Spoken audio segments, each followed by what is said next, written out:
इस वीडियो में हम ये जानेंगे कि रासायनिक वर्गीकरण किस आधार पर होता है और इसके अंतर्गत पदार्थ कितने प्रकार के होते हैं, क्योंकि इससे पहली वीडियो में हम भौतिक वर्गीकरण के बारे में बात कर चुके हैं। भौतिक वर्गीकरण बाह्य संरचना के आधार पर होता है, जबकि रासायनिक वर्गीकरण आंतरिक संरचना के आधार पर होता है।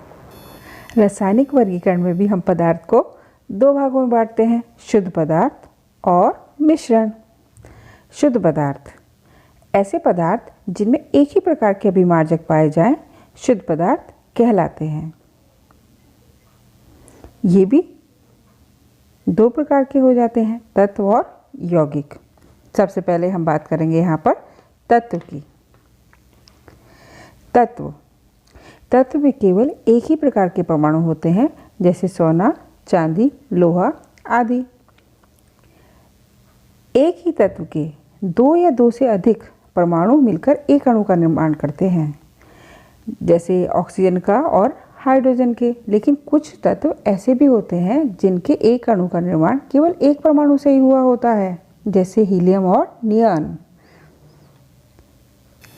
प्रकृति में अभी तक 118 तत्वों की खोज की जा चुकी है।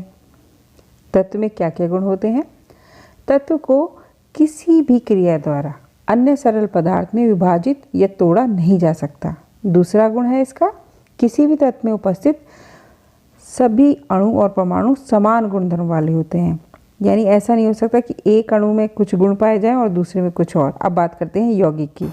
यौगिक दो या दो से अधिक तत्व जब किसी निश्चित अनुपात में मिलते हैं तो वे यौगिक का निर्माण करते हैं।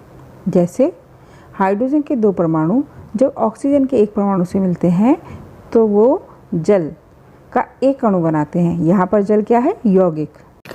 यौगिक के गुण उसके अवयवी तत्वों के गुण से हमेशा भिन्न होते हैं। जैसे कि हमने ऊपर एग्जाम्पल लिया है, उसमें सामान्य ताप पर हाइड्रोजन और ऑक्सीजन दोनों गैसें हैं, परंतु मिलकर जल द्रव बनाती हैं।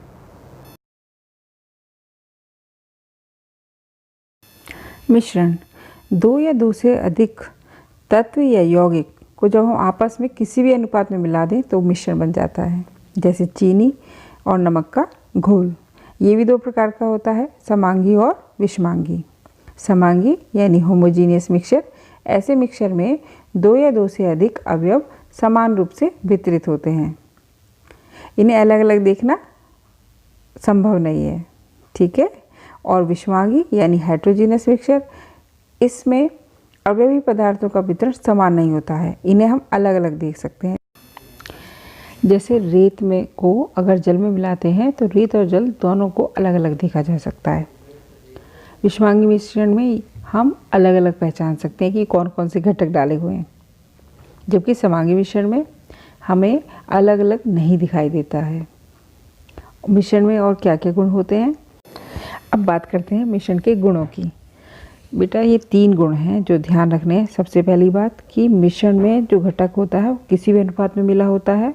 दूसरी बात कि मिश्रण में घटकों के अपने गुण विद्यमान होते हैं। और तीसरी बात कि मिश्रण से घटकों को अलग अलग किया जा सकता है।